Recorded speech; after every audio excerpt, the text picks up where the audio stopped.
Welcome to TOCHI Stories. Please don't forget to like, subscribe, and turn on post notification because it will mean the whole world to me. Now let's get right into the story. Brace yourself. Adanna had rehearsed the moment a dozen different ways in her mind, and in none of them did her hands tremble this badly. She'd cleaned the tiny bedsit as if love itself required polished surfaces, the aluminum pot scrubbed until it caught the light, the borrowed curtain pinned higher to make the lone window look generous, the second-hand rug beaten free of dust on the corridor railings, while curious neighbors looked on. She wanted everything neat when she told them. Some naive part of her believed that neatness could persuade a man to see the beauty in chaos, that a tidy room could soften the edges of an untidy future.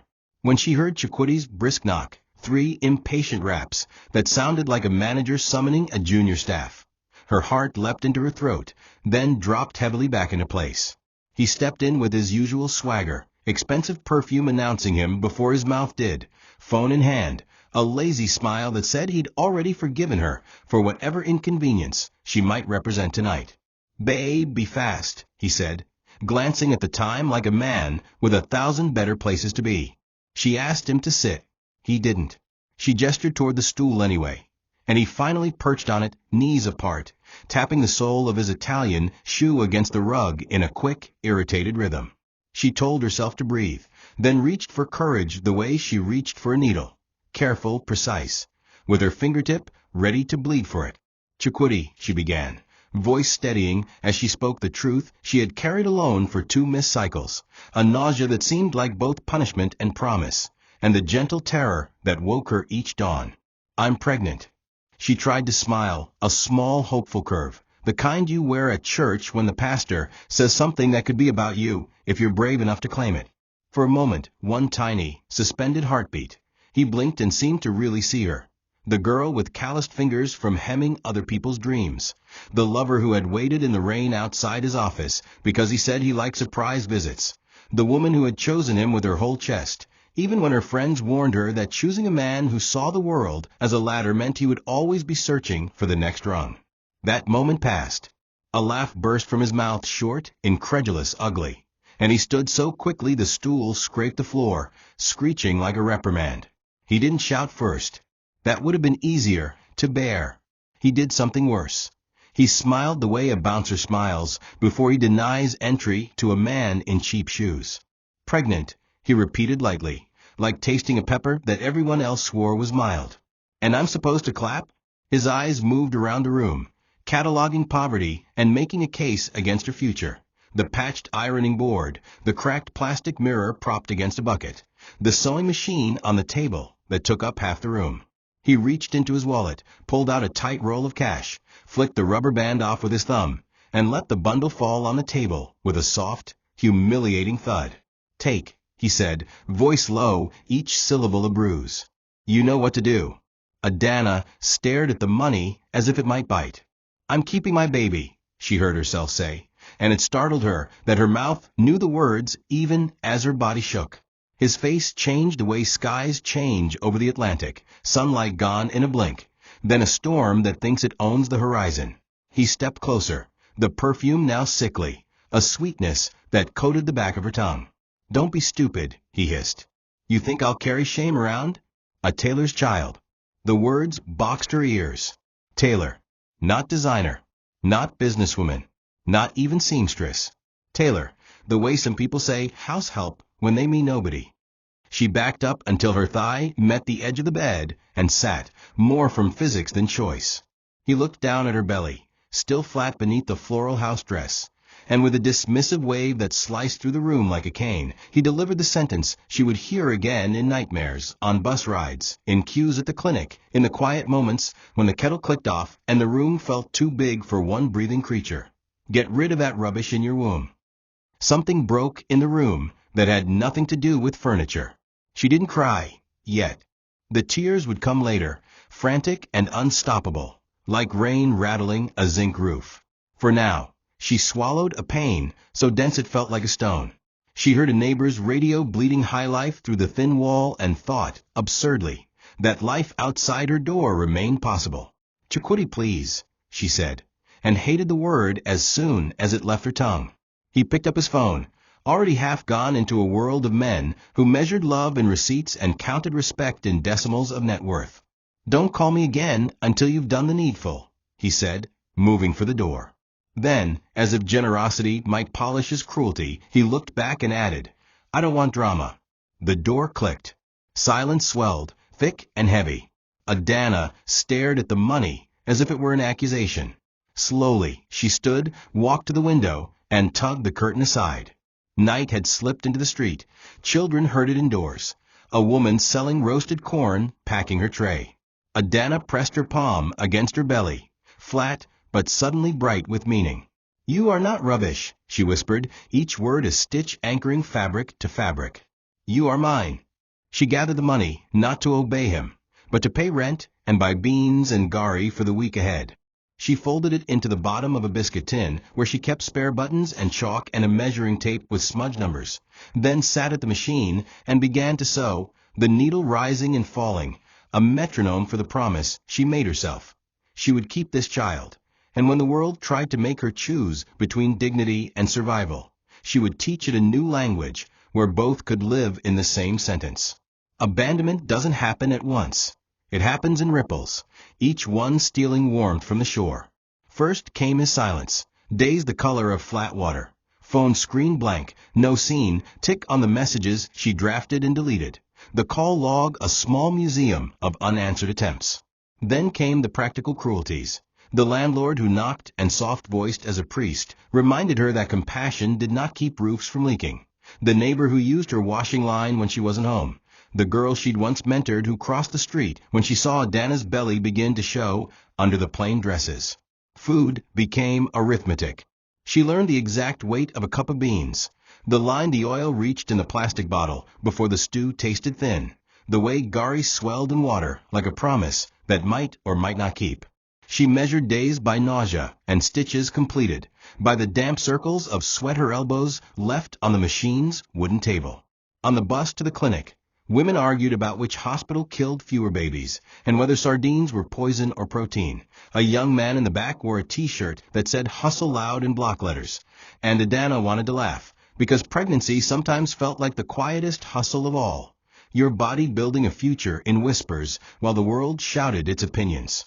The nurse at the antenatal clinic, a tired woman with kind eyes, circled underweight on Adanna's chart and underlined it twice. "Eat," she said, as if chewing were solely a matter of will. "Sleep," she added, as if sleep were not something that ran when worry entered a room. Adanna nodded and promised the impossible, then queued to pay for blood work that would return numbers she could neither pronounce nor afford to improve. She learned to cut corners without cutting herself. Threads that once annoyed her, those tight tangles that gathered under the machine's plate, became metaphors she gave herself permission to ignore, because untangling everything is a luxury the poor often mistake for virtue. She took in mending she'd have scorned last year. Men's trousers with knees polished thin by praying or pleading. School uniforms whose collars had surrendered their shape to sweat. At dawn, she walked to the market to buy offcuts, those bright islands left behind after rich women's asoebi swam through scissors, and she turned them into headbands, baby bibs, and tiny purses that sold for 50 naira less than they were worth. On good days, she ate rice with pepper stew, counted kicks that felt like shy knocks on a door, and talked to her belly about the world outside. How the rain smelled when it first hit dry earth. How the city's electricity sometimes returned at midnight like a prodigal son. How laughter could carry you further than a motorbike if you held it tight enough. On bad days, the mirror showed her a stranger with a sallow face and stubborn eyes. The rent fell due again, and she felt the cold hand of shame grip her neck when she passed a group of women discussing girls who like to trap men. The word trap hooked her skin each time, as if wanting a family were a crime only the poor could commit. People she thought were hers revealed themselves. An aunt who had once pressed a 20 naira note into her palm at Christmas now folded her arms and asked, "Whose portion will the child eat from?" A church sister who led choruses with her eyes closed like she saw heaven warned Adanna that single mothers drew demons to their door like mangoes drew flies. Even friends who meant well weaponized advice. Call him from a different number, maybe he blocked you. If you beg, he'll come back. Men just need respect. Forget him. Men are like buses. Miss one, another will come. She smiled and thanked and did none of it. At night, she lay on her side with a pillow between her knees the way the nurse taught her, and listened to the city breathe, a dog barking, a generator clearing its throat, a couple arguing next door about money, until the man's voice softened, and the woman laughed as if love could steady a table with one missing leg. Adanna pressed her palm to the rise of herself and said, "We will not beg for what we deserve." Hunger argued, fear mocked, resolve nodded and stayed. And in the mornings, she ironed hems she couldn't afford to finish with bias tape, trimmed threads with the teeth of a razor blade because scissors dulled and cost money, then carried a basin of neatly folded possibilities to the roadside, where people chose with the indifference of the not desperate, and where sometimes, miraculously, a woman would pause, touch a dress, and smile like she heard music in the fabric. Those were the days that kept her from collapsing into the bed and letting the room swallow her. Those and the kicks, the tiny, insistent rhythms from inside that said, in a voice she could almost hear now, "Mummy, hold on." Labor announced itself the way trouble does in Lagos, late, loud, and uninterested in your plans. It began as a dull tug across her lower back while she was hemming a lemon-yellow dress a bride's cousin swore needed no fitting. She pressed a hand to the ache, breathed, and told herself it was the usual end-of-day ache of a body that had carried more than its share. The tug became a grip. The grip became a belt tightening one hole at a time. She stood, paced, sipped water that tasted faintly of the sachet's plastic. And when the third wave came with a confidence that didn't ask permission, she understood the chapter had turned. She reached for her small hospital bag, packed and repacked like a charm, counted the things again. 2 wrappers, 1 faded nightgown, baby vest and cap, sanitary pads, a wrapper she'd cut into squares because the nurse said she would need plenty, a tiny bar of soap, and a plastic cup for tea she might not drink. She called the neighbor who had promised to help and found her phone switched off. She called another. She was just reaching, which meant not reaching at all. So she locked her door, slid the key under the mat for the one woman she still trusted to check in, and walked herself to the roadside at dusk, one arm around her belly like she was shielding it from the night. A Kiki driver slowed, looked her up and down, and said, "Mama, we go manage," which is how so many journeys begin here. They rattled past boys in football jerseys arguing about a match, a line of women buying Acura, and a policeman waving cars like a conductor who'd lost a song. Each pothole lifted her from the seat in a staccato prayer. At the hospital gate, the security man did not look up from his stool, just pointed with his chin toward the maternity ward as if he were directing a delivery of cement. Inside, the air was equal parts disinfectant and human effort. A nurse with arms like a woman who carried bags of rice by herself told her to undress and lie on a bed whose sheet had seen histories she did not want to imagine. A young midwife, glasses slipping down her nose, pressed gloved hands into Adanna's belly, nodded that professional nod that says neither disaster nor ease, and told her to breathe like you're blowing candle, which was mercy disguised as instruction. The first hours were a long corridor with no windows. She discovered how elastic time could be when pain stretched it, how every muscle in the body had an opinion about endurance. In the bed to her left, a woman cried for her mother. In the bed to her right, a girl who couldn't have been more than 18 clenched her jaw, so hard the muscle jumped like a sparrow. The power blinked, and the ward held its breath while the generator stumbled, found its footing, and growled into steadiness. Adanna tried to pray and found only a single sentence: "Let my child be born alive." It repeated itself to the rhythm of her pain, a call and response between body and universe. When the midwife checked again and said, "Not yet," she felt annoyance that bordered on betrayal, as if the cervix were a friend who'd promised to meet her at noon and arrived at sunset. She remembered stories told on neighborhood steps. Women who labored 2 days. Women who labored 2 hours. Women who labored and did not return. She pushed the last story away like a bowl of soup gone sour. Between contractions, she thought of small things to keep from drowning, whether she had enough charcoal for the week, whether she'd remembered to put the extra spool of black thread back into the tin, whether the lemon-yellow dress would fit after all. Pain came again like a wave with a name, lifted her, rolled her, set her down on a different shore. Time lost its watch. Then someone said, "Now." The midwife's voice had changed, thinned to a wire that held the whole room. Hands repositioned Adanna.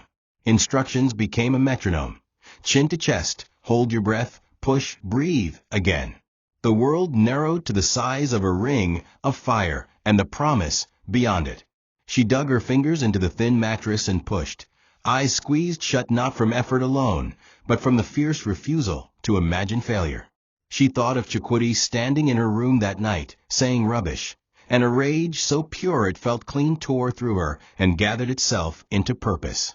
She pushed like a woman who had been told the door to her future was locked and now held the key between her teeth.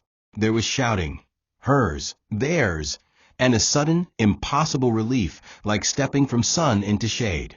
A cry split the air, high and startled, the sound of an instrument being tuned to life. For a second, the ward soundscape rearranged itself. The generator softened, the other woman's prayers paused.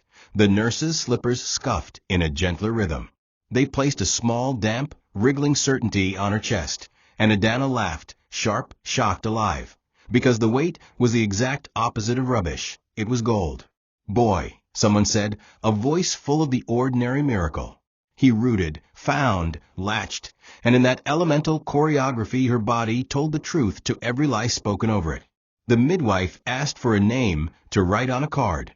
Adanna said, "Chimere," voice raw and triumphant. Gift from God. They cleaned him, wrapped him, and the world, so cruel in its arithmetic most days, suddenly showed its most generous equation. Pain plus perseverance equaled this breathing sum. Night scooped the ward into itself. Women slept in snatches, woke to feed, drifted again. A nurse moved between beds like a moon, silent and necessary. Adanna stared at her son's face under the wrap's edge, at the soft hills of his cheeks, at the tiny mouth that made small sucking motions even in sleep, at the lashes so fine they looked like pencil strokes. She thought of all the rooms she'd been in these last months where someone had measured her worth and found it wanting, and she realized with a dizzying clarity that the scale had been wrong all along. In the morning, a woman from church stopped by with a thermos of pap and a brief sermon about God's timing. Adanna listened, grateful for the pap, less so for the sermon, and smiled anyway, because kindness deserves smiles even when it arrives with strings. The discharge bill was a number that made her wince, the nurse saying, "Pay small now, bring the rest." Mercy once again negotiating with reality. On the way home, Kiki again, she held Chimere, so close the driver joked she would press him back inside. The room smelled faintly of soap and resolve when she opened her door. She placed him in the drawer she had cleaned and lined with a wrapper, the smallest cradle, but a throne for a king whose arrival had rewritten her world. Outside, the city went on its complicated way. Hawkers hawked, buses sighed.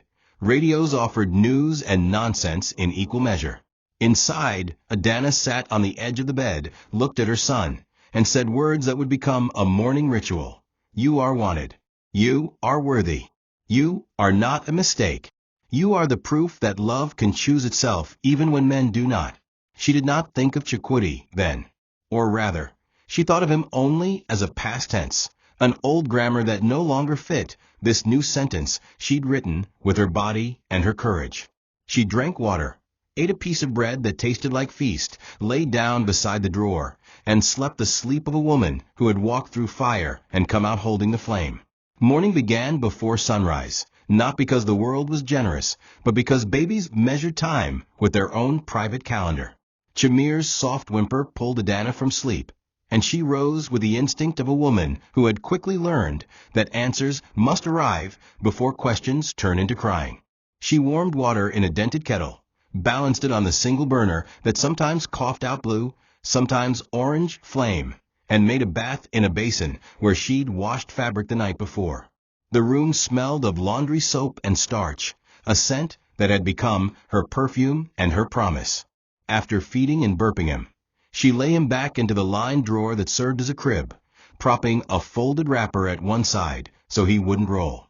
Then she faced the altar of her life, the sewing machine, a simple black and gold veteran whose foot pedal was as familiar to her feet as the floor's coolness. She threaded the needle in one swift motion, finger steady, and began to hem a row of school uniforms that had arrived late last night from a woman who cleaned offices on Victoria Island, and whose daughters were always outgrowing their collars. The needle tapped a rhythm that matched the city's own, Danfo horns, a rooster with unreliable timing, the neighbor's radio leaking a morning devotional through the thin wall. Adanna stitched and measured and pressed, pausing whenever Chimere stirred. Her world now a choreography of pauses and continuations. By 7, she had 2 uniforms pressed, a skirt repaired, and a small stack of Ankara headbands she hoped to sell to market women who understood that beauty could be as cheap as change and as rich as confidence. Selling, however, required the courage to stand where people could say no with their eyes. She wrapped her hair with a bold scrap of fabric, carousels on cobalt blue, tied Chimere to her back with a soft wrapper, and stepped into the street carrying a neatly arranged basin of possibilities. The road was already busy, the air sweet-sour with the smell of ripe fruit and bus exhaust, the ground freckled with yesterday's sachet water remains. At the corner, she greeted Mama Peace, who fried akara with a deftness that turned hot oil into a stage. "Leave some for me on credit," Adanna said, half joking, and the older woman winked, said, "You pay later," because kindness in the poor neighborhoods was often a ledger where the most expensive currency was dignity extended. Adanna reached the bus stop and began her quiet sales pitch, the one that worked best. Less talk, more letting people touch. Buyers fingered the fabric, held headbands up against their hair, tested elastics with hard tugs that made Adanna wince internally. Some bought, most didn't. A few haggled, as if they were acting in a drama, where the final prize was her sanity. She smiled anyway, because smiles moved more items than frowns, and because she had learned that no added value beats the grace of being pleasant, particularly when you needed to be remembered tomorrow. By midday, she shifted her hustle. With Chimere sleeping, head heavy against her shoulder, she visited small boutiques that sold imported dresses shipped in bales and rebirthed with shiny tags welded by glue and audacity. The owners loved foreign labels more than they loved fit, but Adanna still tried. She presented a simple sheath dress, a miracle of clean lines and clever darts, made from Ankara that looked like galaxies scattering. The first shopkeeper shook her head and snapped gum, saying, "Our customers like London things." The second said, "Maybe consign. If it sells, I pay you." Consign meant risk. Consign meant coming back next week to find your dress mysteriously lost. The third admired the stitching, ran a finger along the seam with honest appreciation, then said she would buy 2 pieces if Adanna could bring exact sizes for her regular clients by Friday. It was Wednesday. Adanna nodded, as if she owned time like a factory, then went home and cut with a care that turned cloth into mathematics. She sewed late into the night, eyes burning, only stopping to feed the baby and stretch her spine until it stopped complaining. When she slept, it was as if someone pressed a switch. When she woke, she rose with a sentence steadying her like a belt. "We will eat, we will live, we will not beg." The next morning, she returned to the boutique with the 2 dresses folded in tissue paper cut from an old newspaper, an elegance she invented because she could not afford more. The owner paid in cash, small notes, but honest, and Adanna walked home with a lightness that felt like oxygen. One sale did not make a business, but it could, if repeated, make a life. The day opportunity came disguised as accident. The sky was the color of boiled yam water, dull and undecided.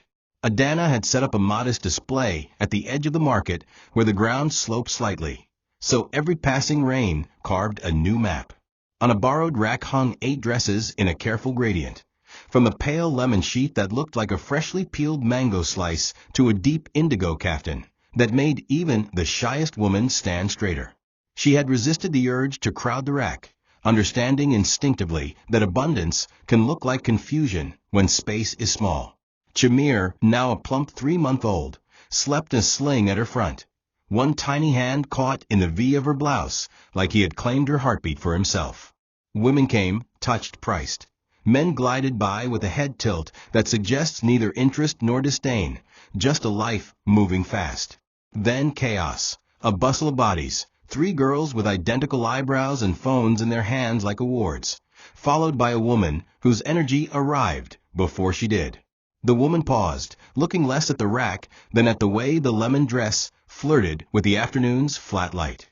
"Who made this?" she asked, words clipped with the authority of someone used to answers arriving early. "I did," Adanna said, keeping her voice neutral, not whispering the hope that rose like heat. "Try it on me," the woman said, already untying the wrapper around her waist where an expensive skirt peeped out underneath. Changing rooms did not exist here, only bodies and the courage to ignore the crowd. Adanna slipped the dress over the woman's shoulders carefully, eyes reading the language of fabric and flesh, fingers making small adjustments at the hips and bust. The dress fit like a compliment that knew the right place to land. The woman looked at the sky, then at her reflection in a car window, then at her phone. "How much?" she asked. Adanna told her a price that was both fair and frightening. The woman paid without bargaining, spun slowly once for her girls to film, and said, "Tag me when you post your work," handing over a card with a name that fluttered familiarity. Anita Blaze, fashion influencer, the kind whose opinions could move stock faster than sale banners. Adanna did not have a smartphone. She had a cousin who owed her a favor and a neighbor who rented out his Wi-Fi for 100 naira an hour. She sent a text to the number on the card asking permission to post the photo she'd taken.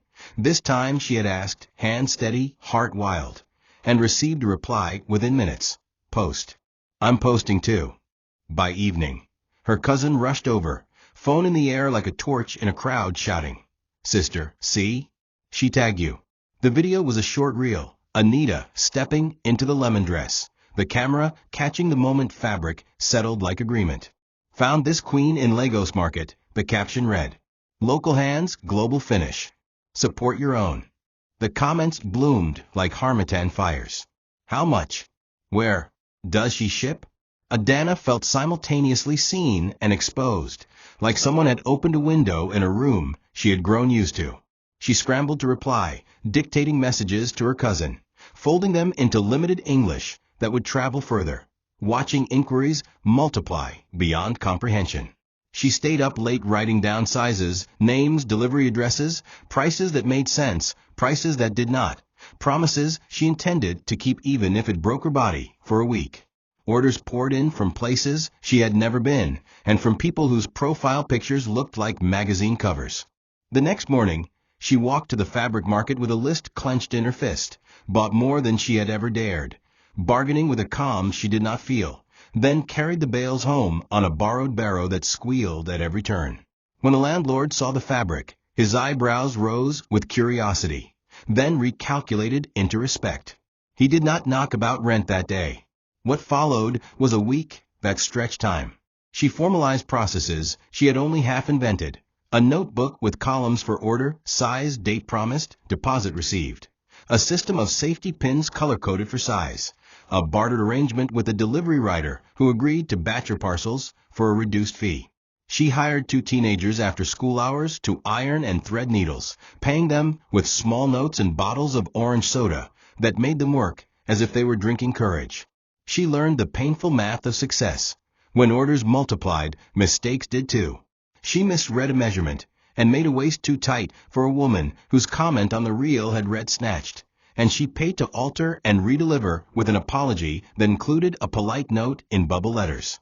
She underpriced a complex design and ate the cost rather than renegotiate. But she also learned that kindness returns as repeat business. Women wrote back, sent photos, posted reviews that sounded like blessings. With the first flush of profits, she bought a basic smartphone, then a small electric iron that didn't leak rust, then a bolt of white fabric to make garment bags with her new logo, Adanna Couture, hand-stamped in gold. It was not yet a brand, it was a declaration. On Sunday, she walked into church wearing a dress of her own design and felt eyes follow with a new heat. Not gossip now, curiosity, admiration, envy clinging to the edges like lace.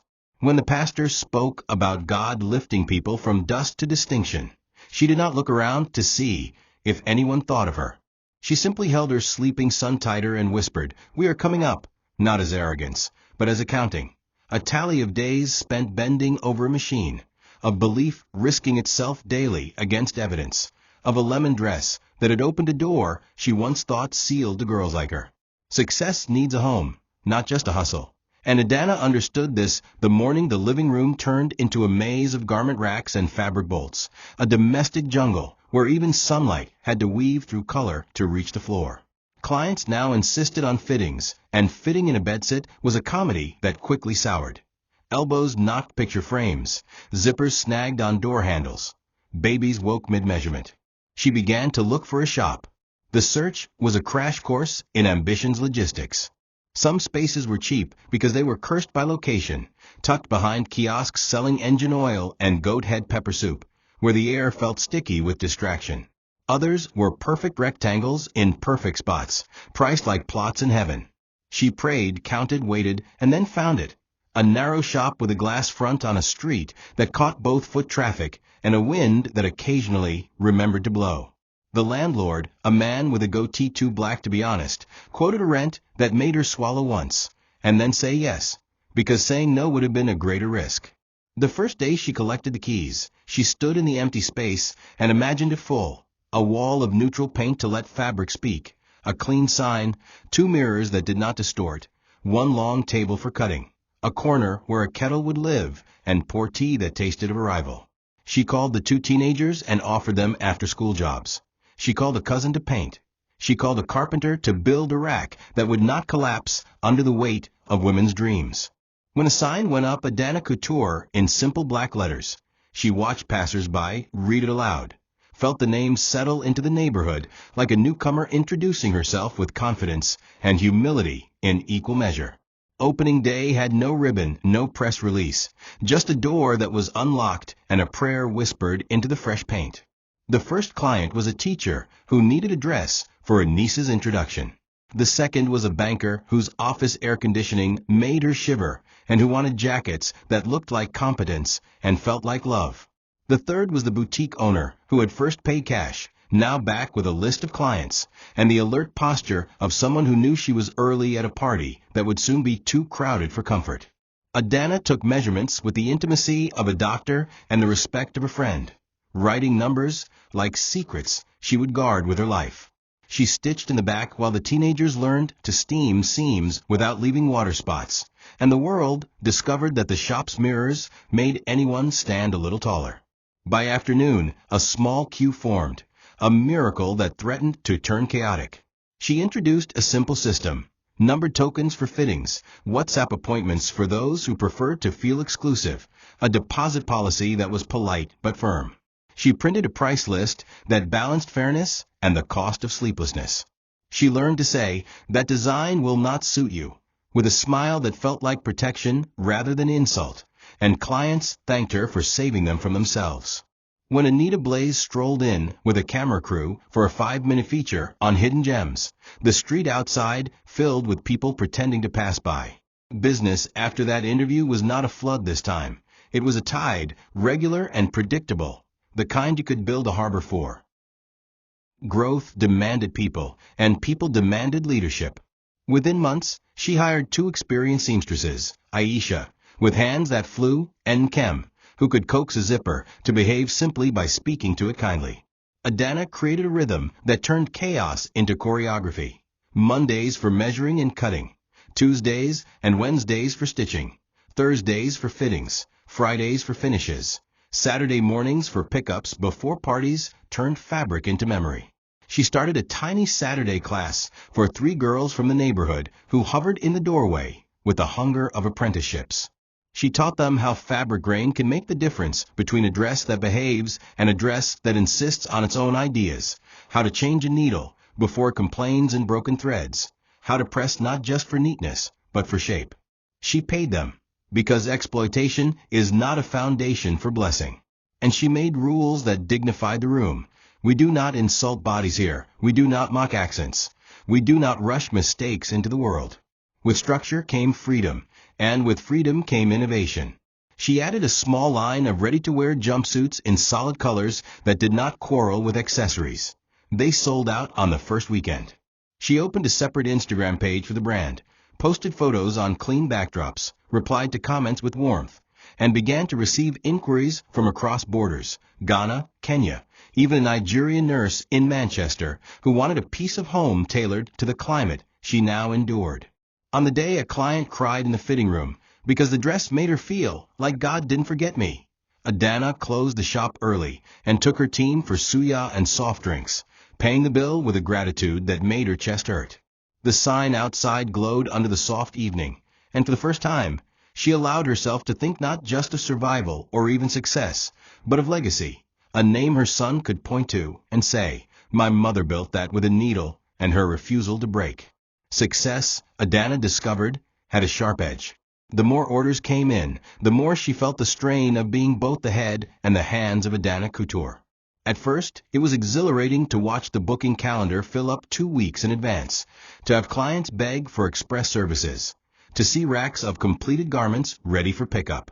But beneath the glamour of fitting rooms and Instagram posts, the reality was a battlefield of deadlines, unexpected expenses, and small crises that bred like ants in sugar. One week, a shipment of imported zippers she had paid for up front got stuck at the port due to new regulations. Another week, the delivery rider she relied on most crashed his bike and was out for a month. Fabric suppliers began raising prices without warning, blaming the exchange rate, while customers resisted any increase in her prices, as if quality existed in a bubble untouched by the economy.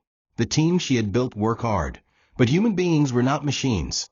One seamstress fell sick, another had a family emergency, and suddenly 2 weeks' worth of work fell on shoulders already burdened by the next set of orders. Adanna found herself staying in the shop until midnight, the whir of the machine keeping her company, while Chamir slept in a small bed in the back office, his tiny breaths punctuating the air like reminders of why she was pushing so hard. Then there was the human drama. Aisha and Kem, her senior seamstresses, began bickering over who got to work on certain clients' clothes, those with a reputation for giving generous tips. It was a small thing at first, just size and eye rolls, but in a tightly wound environment, such things could spread like dye in water. Adanna had to call a team meeting, reminding them that their clients saw the shop as one unit, not a cluster of competing egos. On another front, she faced clients whose demands bordered on the absurd. A woman who brought in a photograph of a Paris runway gown and wanted it replicated in 3 days for half the cost of the fabric alone. Another who complained that her dress felt too rich for her event and asked for it to be dumbed down.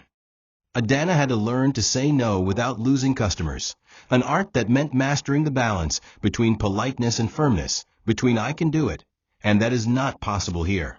She began drafting clearer contracts for special orders, insisting on deposits for every job, even from long-term clients, because she had learned the hard way that a handshake could not pay the rent. The real challenge, though, was the exhaustion that threatened to creep into her joy.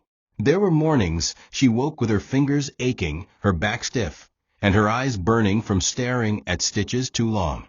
Some nights she dreamt of sewing machines chasing her down narrow corridors, their pedals stomping like angry feet. She still loved the work, loved the way a piece of fabric could be coaxed into beauty, but she began to understand why older tailors often looked 10 years beyond their age. Yet, quitting was not an option. She had built something that people now depended on, not just her son, but her employees, her clients, even her suppliers, who called her Madam, with the affection of people whose bills she helped pay. So she adapted. She created a waiting list for high-demand seasons, adjusted her pricing to reflect the real cost of doing business, and took Sundays completely off, even if it meant saying no to big jobs. Growth was no longer just about more orders. It was about sustaining what she had built without breaking herself in the process. The moment her work went international, it didn't come with fireworks, just a ping on her phone. A Nigerian nurse living in Manchester had stumbled across Adanna Couture's Instagram page after following a tagged client. The nurse sent a simple message: "Can you ship to the UK?" That one inquiry opened a door Adanna had only dared to dream about. She confirmed she could, researched courier options, and within 2 weeks, the nurse's dress arrived overseas. When the client posted photos, wearing it to a wedding, tagging Adanna, and writing "proudly Nigerian," the response was immediate. Suddenly, messages were coming from women in Canada, Kenya, South Africa, even a woman in Dubai who wanted 10 custom kaftans for her mother's birthday. It was surreal to think of her work traveling farther than she ever had, her stitches crossing oceans while she stood in her modest shop in Lagos. She started keeping a world map on the wall, sticking tiny pins in each country she shipped to, a silent reminder that her talent was no longer confined by borders. But with opportunity came new complexities. International shipping required packaging that could withstand rough handling, accurate measurements without in-person fittings, and the discipline to meet deadlines despite unpredictable Lagos factors, traffic, blackouts, sudden supply shortages. She invested in sturdier garment bags, printed branded thank you cards with care instructions, and set up a small photography corner in the shop for high-quality product shots. She also had to adjust her mindset. These clients didn't know her personally, so every detail of the transaction, from her prompt replies to her packaging, had to inspire trust. One delayed order could ruin her reputation abroad. There were also the financial aspects, figuring out currency conversions, dealing with transfer fees, and navigating customs, forms that seemed designed to frustrate small business owners. Still, she pushed through each hurdle, because she knew that every satisfied customer overseas was an ambassador for her brand. The ripple effect was extraordinary. Diaspora Nigerians began ordering dresses for family back home, giving her a foothold in events she didn't even attend. Friends of friends who saw her work in photos reached out for their own orders. Even a Ghanaian bridal shop in Accra contacted her to collaborate on a joint collection. Adanna realized she was no longer just making clothes. She was building a network that spanned continents. The sense of pride was indescribable, especially when she remembered nights sewing by candlelight in her one-room apartment, unsure if she'd make rent. Now, women were wearing her designs in cities she'd only read about. When she told Shamir one evening, "Mummy's dresses are traveling the world," he grinned and asked if the dresses would bring him back toys. She laughed, kissed his forehead, and thought, "Maybe one day, son, you and I will travel with them." For Shamir, life had always been measured in small improvements that added up to big changes. The boy who once slept in a drawer now had his own bed in a neat two-bedroom apartment Adanna rented in a quieter neighborhood. He attended one of the best private schools in the area, where classrooms were painted in bright colors, and the teachers actually knew their students' names. Every morning, Adanna dressed him in a crisp uniform, white shirt, navy shorts, polished shoes that caught the sun, and walked him to the school gate before heading to the shop. The other parents, often arriving in shiny SUVs, sometimes looked at her with curiosity, wondering which husband paid the fees. She never corrected their assumptions. Let them believe what they wanted. She knew the truth, that every kobo came from hours bent over fabric, from the brand she had built with stubbornness and skill. At school, Shamir flourished. He was curious, quick to learn, and unafraid to ask questions, traits his teachers praised in their reports. Adanna made it a point to attend every parent-teacher meeting, even when deadlines pressed at the shop. She wanted her son to know that no success in business could outweigh her commitment to his future. In the evenings, they would sit together at the dining table, really just a small desk in the corner of their living room, and go over his homework. Sometimes he'd fall asleep with a pencil in his hand, and she'd carry him to bed, whispering prayers over him as he slept. Watching him thrive was the purest reward for every sacrifice she had made. It was also a reminder that her journey was never just about survival. It was about rewriting the story of what was possible for both of them. The change in their living conditions also changed how people treated her. Neighbors greeted her with respect now, calling her Madam Adanna, instead of just that tailor. She began hosting small playdates for Shamir, using the time to network subtly with other parents who might become clients. When one of the mothers ordered a set of matching outfits for her family's holiday photos, it opened the door to more orders from within that circle. Adanna had learned to integrate her business into her life seamlessly, so that every interaction carried both personal warmth and professional possibility. She often reflected on how far they had come, from the days when she counted coins to buy beans, to now, when she could pay school fees in full at the start of term without anxiety. She didn't need validation from anyone, not even from the man who had once dismissed her son as rubbish. But she had no idea that fate was already turning its wheel, and that very man was about to reappear, stepping back into her life with a smile that hid the ugliest of motives. The night of the African Female Entrepreneur of the Year Awards began like a dream dressed in satin and resolve. Adanna stood before her mirror in a floor-length emerald gown she had designed herself, its fitted bodice flowing into a flare that shimmered under the soft lights of her bedroom. For the first time in years, she wasn't measuring herself by how many dresses she could finish before midnight or how many bills she could cover before month's end. Tonight was about recognition. She arrived at the venue, a grand hotel in Victoria Island, where the carpeted entrance rolled out like a ribbon leading to possibilities. Photographers called her name, flashes catching the sparkle in her earrings, the poise in her smile. Inside, the hall was a galaxy of chandeliers and polished tables, every seat occupied by someone influential. Politicians' wives, CEOs, media personalities, designers she had once studied from afar.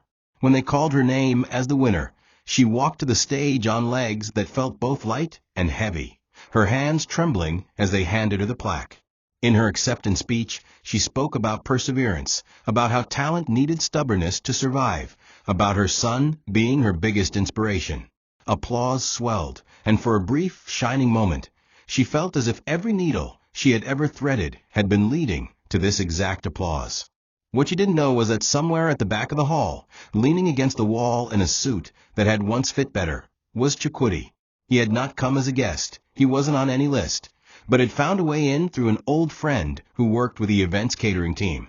His life had unraveled so completely that he no longer attended such events as a participant in success, only as a spectator of what he'd lost or never claimed. He watched her take the stage, the woman he had once dismissed, now commanding a room filled with people whose names were printed in magazines. Her glow irritated him as much as it fascinated him. Each word she spoke was a quiet rebuke to the version of himself who had thrown her away. But instead of admitting to himself that he'd been wrong, he began to imagine how he could stand beside her again, not because he believed in her, but because standing beside her now meant proximity to power, to money, to survival. After the ceremony, Adanna mingled with guests, exchanged contacts, posed for more photographs, and laughed in a way that reached her eyes. She was so caught up in the whirlwind that she didn't notice the shadow watching her from the far end of the lobby. Chukwudi waited until she left, memorizing the car she entered, the driver who opened the door for her, the way people deferred to her now. He told himself it was fate. How else could he have stumbled upon her here after so many years? But deep down, it was hunger that guided him, the gnawing hunger of a man whose friends had abandoned him, whose bank account had become a cruel joke, and whose last desperate gamble had failed. He decided that night he would find a way back into her life. The problem, of course, was that the only thing he had left to offer was the performance of remorse. 3 weeks after the awards night, Adanna was in her office reviewing fabric samples when her assistant entered, looking hesitant. "Madam, there's a man here to see you. He says he's an old friend." Adanna didn't look up at first, assuming it was someone from her early days in the market. "Tell him to leave his name," she said, still flipping through swatches. The assistant cleared her throat. "He says his name is Chukwudi." The sound of it froze Adanna's hand mid-turn. She hadn't heard that name aloud in years, not from her lips, not from anyone who mattered. Slowly, she set down the samples and stood. When she stepped into the reception area, there he was, standing in an ill-fitting navy suit that sagged slightly at the shoulders, holding a bouquet of flowers that looked as though they'd been bought in a hurry from a roadside vendor. His smile was wide but shaky, and his eyes scanned her like a man searching for a soft spot to land. "Adanna," he began, his voice coated in what he must have thought was sincerity, "I know I'm the last person you expected to see." Her silence forced him to fill it with nervous laughter. I've thought about you and our son every single day. I've been a fool. Please, let me make things right." The use of "our son" hit her like an unexpected gust. It wasn't that she'd forgotten he was Jameer's biological father, but hearing him claim a title he had rejected so viciously stirred something dark in her. She gestured for him to follow her into her office, not because she wanted to, but because she refused to have this conversation in front of her staff. Inside, he launched into a rehearsed story about losing his business, realizing too late that money meant nothing without family, and wanting to be the father he should have been. Adanna listened without interrupting, her expression unreadable. The years had taught her not to react too quickly. Predators, she knew, often mistook politeness for weakness. When he finished, she took a long breath. "You have a lot of nerve walking in here," she said softly.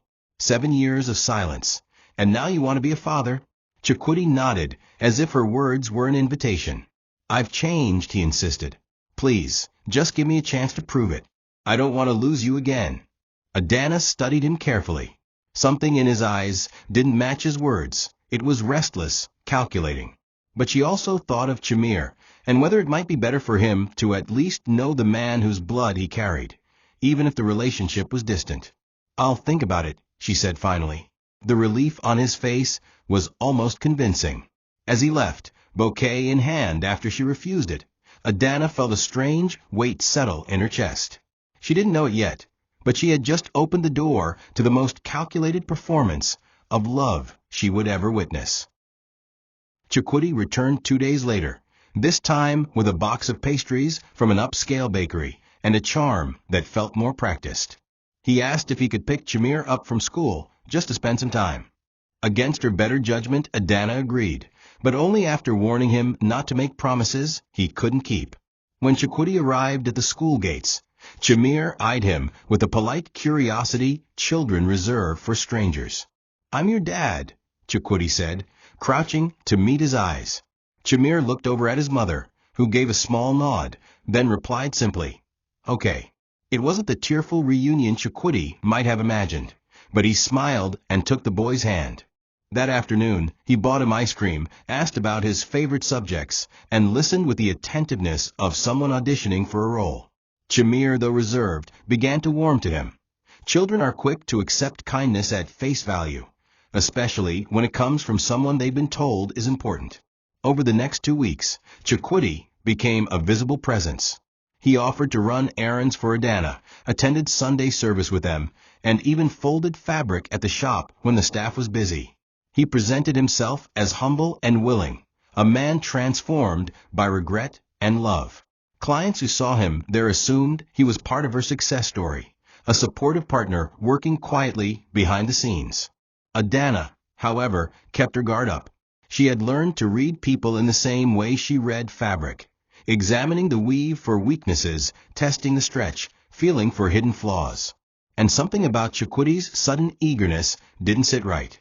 He asked more questions about the business than about Chimere, how many orders she fulfilled weekly, which clients paid the most, how she managed her exports.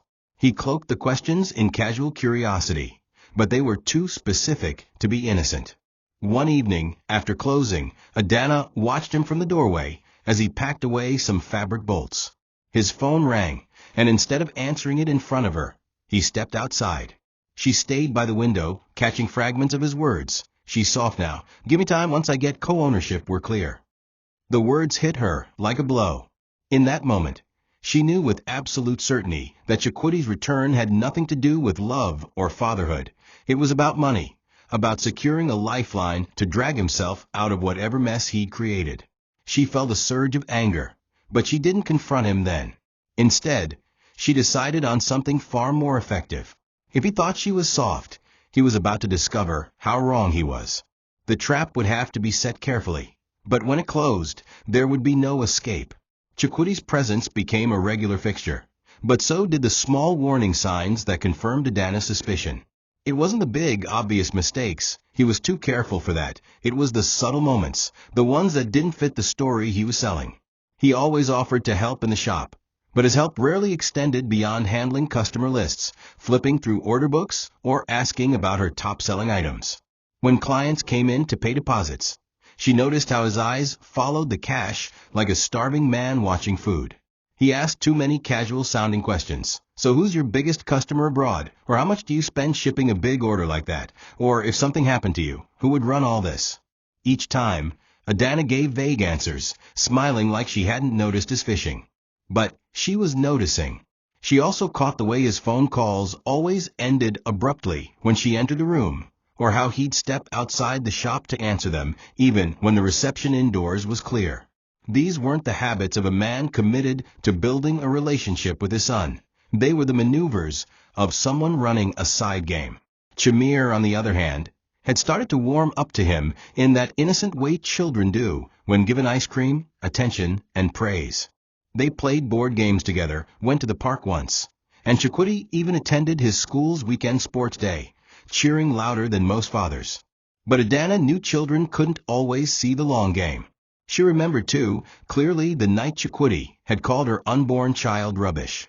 That wound didn't just close because he was now smiling in public. Still, she allowed him to see Chamir occasionally, not because she trusted him, but because she was patient. And patience, she knew, was the best soil for growing a trap.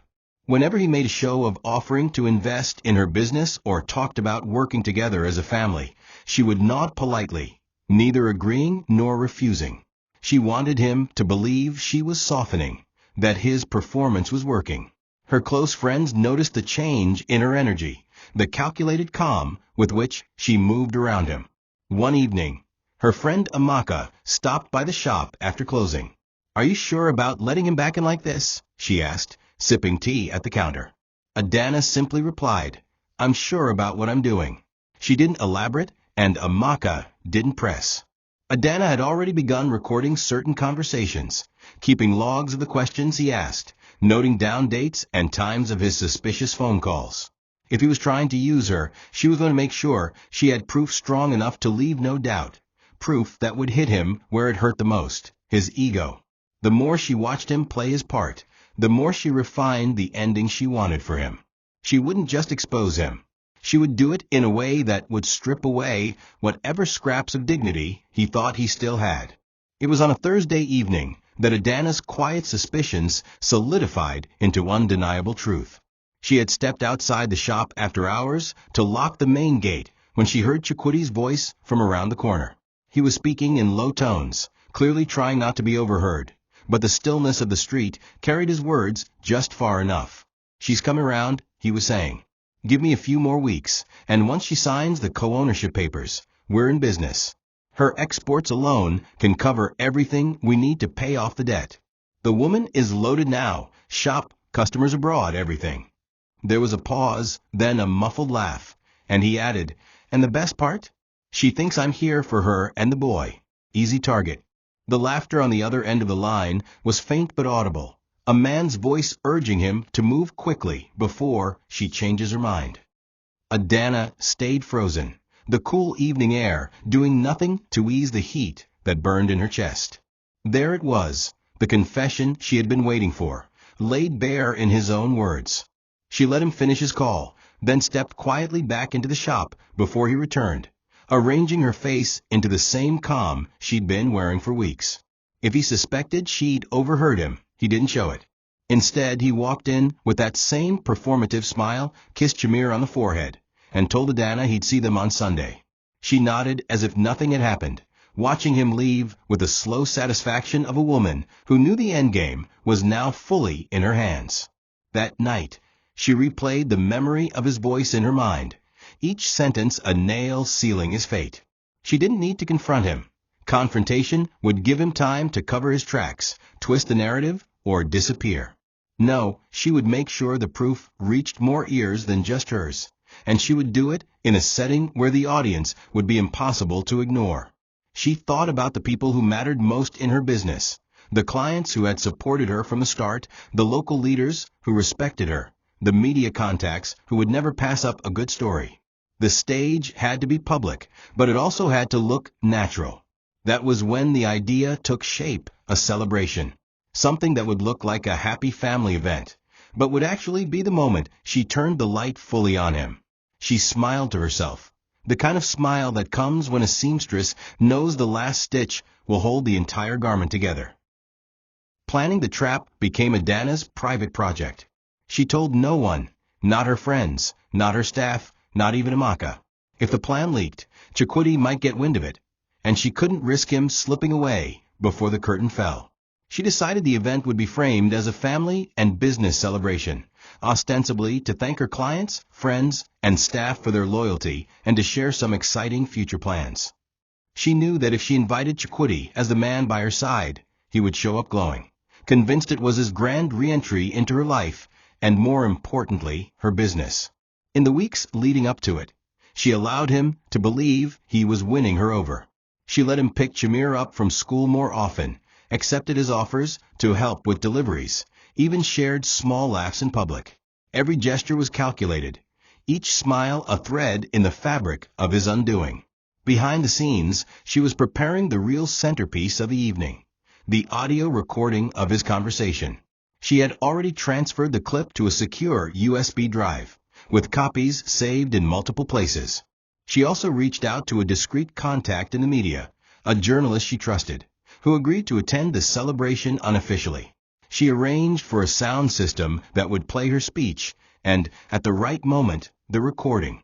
The thought of the look on his face, when his own words echoed in front of everyone, kept her going through the long days at the shop. There was a part of her that wanted to warn him, to give him one last chance to walk away quietly, but she knew that would only embolden him to try the same with someone else. This had to end publicly, decisively, and permanently. When the day of the celebration drew near, she sent out invitations, classy, printed cards with gold lettering, making sure to include every influential client, community leader, and business partner she could. Chikwidi's invitation was hand-delivered, accompanied by a warm note thanking him for being there and helping her rebuild family. She knew the words would inflate him like air in a balloon. And just like a balloon, she planned to pop him in front of everyone, letting the pieces fall where they may. As she sealed the last envelope, she whispered to herself, "You told me to get rid of the rubbish in my womb. Now you'll see what that so-called rubbish grew into, and you'll learn what happens when you try to touch what's mine." The day of the celebration dawned warm and clear, the kind of Lagos morning where the sky seemed to hum with possibility. Adanna arrived at the event hall early, her steps brisk, her mind an orderly list of details. She had chosen a mid-sized venue in a central location, not so big that it would feel impersonal, but large enough to hold her guest list of over 100 people. The hall was draped in cream and gold, colors that spoke of elegance without ostentation. At the front, a wide stage bore the Adanna Couture logo in bold, black letters. To the side sat a table with a discreetly placed laptop and sound system, her chosen weapons for the night. Staff moved like well-trained ants, laying table settings, adjusting lighting, and arranging the centerpieces she had chosen. Simple vases of white lilies, understated but fragrant. She double-checked the seating plan, making sure important clients were placed where they could see everything clearly. Her journalist contact arrived quietly, camera slung over his shoulder, blending in as just another guest with an interest in fashion. Adanna greeted him warmly, masking the fact that his presence was part of the most calculated move she had ever made. By mid-afternoon, her phone was buzzing with confirmations from guests. Politicians' wives, media personalities, and influential members of the local business community all promised to attend. Each RSVP tightened the knot of anticipation in her chest, not from fear, but from the electric charge of knowing that the audience for tonight's performance would be exactly as she wanted it. Chikwidi's name sat near the top of the list, beside the words "special guest." When his message came through, "I'll be there, love," she smiled without replying. She could picture him already, choosing his best suit, rehearsing how he would stand beside her, shaking hands, maybe dropping hints about being part of their future plans. That image didn't intimidate her. It fueled her resolve. This wasn't just an event, it was a stage, and the curtain was about to rise on a drama he didn't even know he was starring in. As evening approached, she went home to dress. Her gown was a masterpiece she'd sewn herself, deep wine-red silk that draped flawlessly over her frame, with a neckline and fitted waist that commanded attention without begging for it. She wore minimal jewelry, letting the dress and her presence speak. Shamir, wearing a miniature blazer and trousers, looked like her proud little partner. "Mummy, why is everyone coming tonight?" he asked innocently. She smiled and kissed his forehead. "To celebrate us, my love." And it was true. though some would leave with more to think about than they had expected. As they headed to the hall, Adanna felt the calm focus of a woman who knew exactly what she was walking into. Tonight, she would not just tell her story. She would show it, and the man who once called her unborn son rubbish would have to watch as the truth stripped him bare. By the time Adanna arrived, the hall was alive with chatter and soft music. Guests mingled, admired the decor, and browsed a side display of her latest designs showcased on mannequins. Cameras flashed, and the air smelled of expensive perfume and polished ambition. In the midst of it all, Chukudi made his entrance. He wore a dark gray suit with a silk tie that was just a shade too bright, his smile wide enough to show every tooth. He moved through the crowd with the confidence of a man who believed the night was his, shaking hands, clasping shoulders, dropping casual comments about our business to anyone who lingered too long in conversation. Some guests assumed he was her partner. Others were polite enough not to ask. Adanna watched from across the room, her expression warm but measured. Every boast he made tonight would only make the fall sharper. Chukudi found her eventually, approaching with the swagger of someone expecting a welcome embrace. "You look stunning," he said, leaning in as though they shared a secret. Adanna thanked him with a gracious smile and introduced him to a few high-profile guests, allowing him just enough attention to keep him relaxed. She could see the pride puffing in his chest each time someone nodded at him, each time a camera caught them standing together. He was drinking in the attention like a man dying of thirst, and in doing so, digging his own grave. He spoke with a smoothness that only years of practiced deception could produce, telling people about the family plans they had for the future. Each time he did, Adanna's smile never faltered, but her mind ticked through the plan's timing. The evening flowed like a perfectly choreographed dance. Guests enjoyed a light dinner, staff refilled glasses, and conversation swelled under the soft glow of chandeliers. Chukudi made himself comfortable, clearly convinced that this was the moment he had secured his way back into her life, and more importantly, into her financial empire. At one point, he leaned over and whispered, "I'm proud of you, Adanna. I'm glad we're doing this together." She looked at him with eyes that seemed to agree, though inside, she was counting down. She glanced toward the journalist in the corner, who gave her a subtle nod. It was time to shift the evening from polite celebration to unforgettable revelation. When the main course had been cleared, Adanna took the stage. The microphone felt light in her hand, her voice steady as she welcomed everyone once more. She spoke warmly about the growth of Adanna Couture, about the support of her loyal clients and the dedication of her team. The audience listened with genuine admiration, nodding, smiling, applauding at the right moments. Then her tone shifted, just slightly, enough to sharpen the room's attention. "There's someone special here tonight," she said, her gaze sweeping over the crowd before landing briefly on Chukudi. "A person who came back into my life recently after many years. Someone who said he wanted to be part of my family again." There was a ripple of interest among the guests, some glancing toward him. "I believe in transparency," Adanna continued, her voice calm but resonant. "And I also believe that the people we celebrate with should be the people who truly stand with us." She stepped aside, nodding toward the sound technician. A second later, the hall filled with a familiar voice, Chukudi's voice, saying, "Give me a few more weeks, and once she signs the co-ownership papers, we're in business. She's loaded now, easy target." The words echoed over the speakers, unmistakable. A stunned silence fell over the room, broken only by gasps and the clicking of cameras. Adanna stood still, letting the recording play out in full. She didn't need to explain. His own words were the clearest betrayal anyone could hear. When the recording ended, she returned to the microphone. 7 years ago, this man told me to get rid of the rubbish in my womb. I didn't. That so-called rubbish is my son, Chamir, my greatest treasure. And this," she gestured toward the frozen figure of Chukudi, "is the man who thought he could use us for his own gain. Not love, not family, just greed." The crowd erupted, some in shock, some in indignation, others whispering furiously. Chukudi's face drained of color, his mouth opening and closing without words. A few guests pulled out their phones, already sharing the scene online. Adanna stepped down from the stage, took Chamir's hand, and walked past him without a glance. Her point had been made, her victory complete. The rest of the evening would be remembered not for the food or the fashion, but for the moment a woman reclaimed her story in front of everyone who mattered. Silence rarely stays still in a crowded room. It shifts, trembles, then explodes into sound. After the recording ended, the hall broke into murmurs that rolled like a storm across the tables. Questions, exclamations, the rustle of chairs as people half stood to look again at Chakoti, as if citing him a second time might change what they had heard the first. The journalist near the pillar didn't rush. He held his camera steady, collecting the details that would make his piece undeniable. The shade of gray draining from Chakoti's suit into his skin, the way his jaw clenched as though he could chew and swallow his own words, the way a few of his new friends avoided eye contact, as if betrayal were contagious. Adanna didn't grandstand.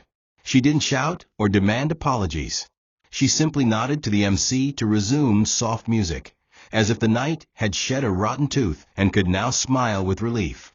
Two staff members, both men who hated drama but loved their boss, quietly closed ranks near her and Chamir. A client in yellow gelly gripped Adanna's hand and whispered, "You are brave," and then louder, "We stand with you," as if microphones needed witnesses. The evidence, the audio, had done what years of rumor could not. It turned a private history into a public fact, a record that left no room for revision. Chakoti tried to move, but the floor of attention held him in place. He stammered at first, "It's not what you think," then reached for a vein of outrage he couldn't locate. That, too, was recorded. The defeated pitch of a man whose script had been stolen. One or two men attempted rescue with the lazy defense of cowards. Maybe she misunderstood. Maybe it was edited. But their words sounded like umbrellas in a hurricane. Adanna, without malice, lifted a hand and said, "There are backups," and the hall understood this wasn't a trap woven from temper. It was a net braided with receipts. The journalist asked quietly, permission always, to follow up later, and she nodded, not hungry for headlines, but unwilling to let the truth shrink back into whispers.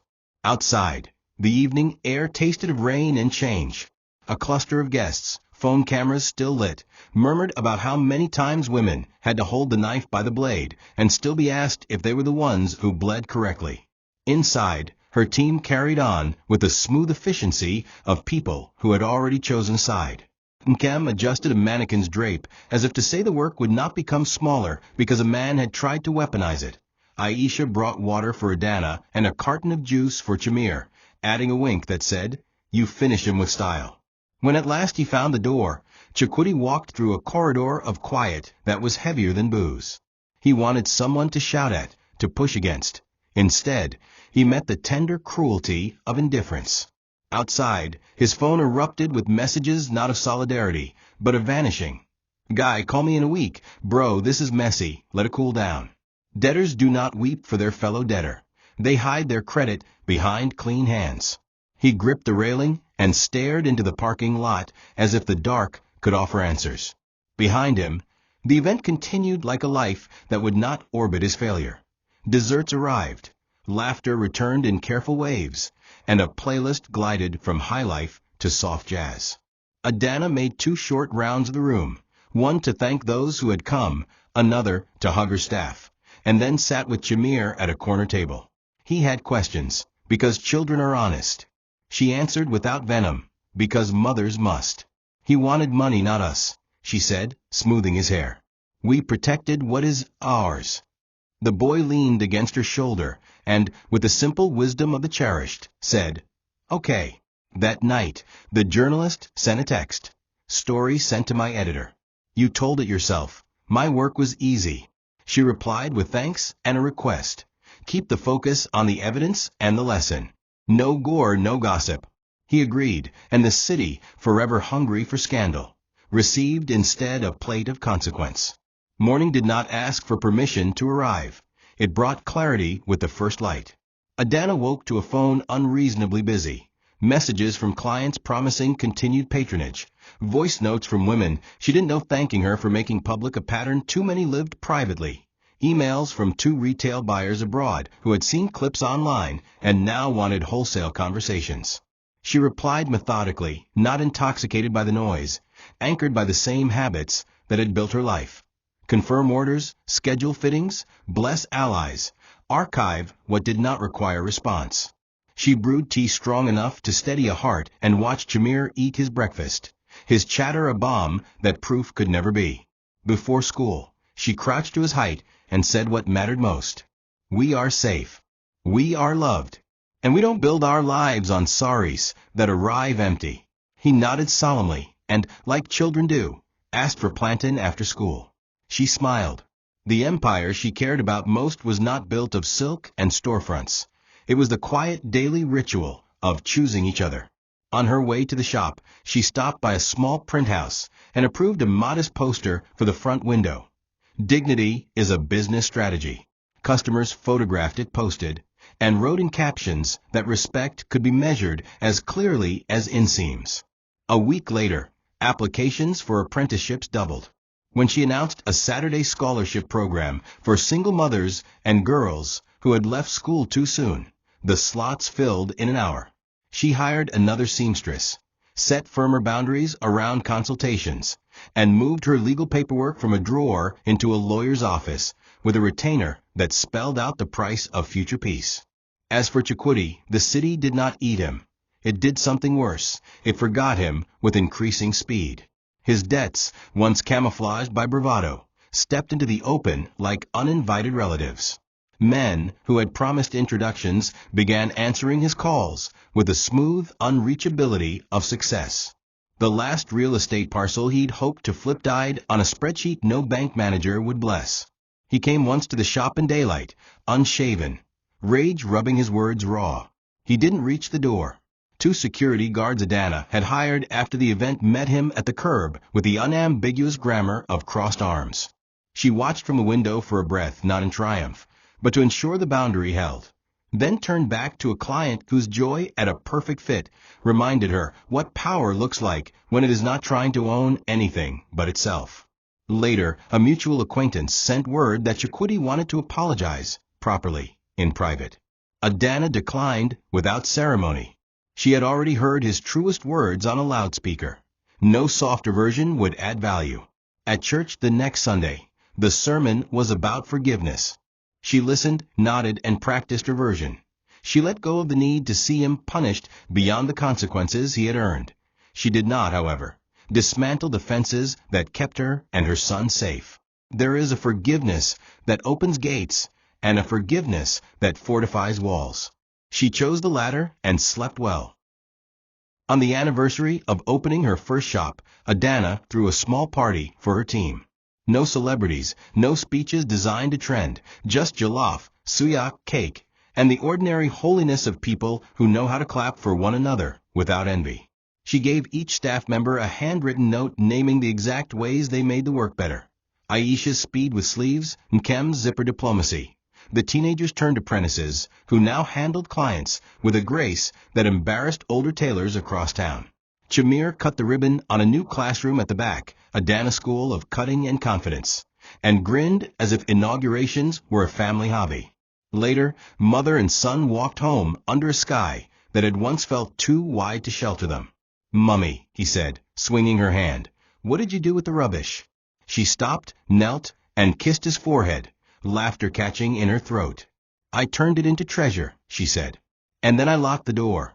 That night, when the generator fell silent and the neighborhood exhaled, she stood at the window and counted not the losses, but the stitches, every small, faithful action that had held her fabric together.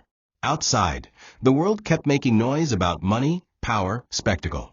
Inside, Adanna measured success by quieter metrics, a boy asleep without fear, a team paid on time, a name that meant what it said. The final blow had not been the recording or the public shame. It was the simple, immovable fact that she had built a life he could no longer enter. And that, more than applause or headlines, was the ending she chose, and the beginning she deserved. Thank you for watching this video. What did you learn from this story? Drop it in the comments. Please make sure you like, comment, and subscribe to my YouTube channel TOCHI Stories for more.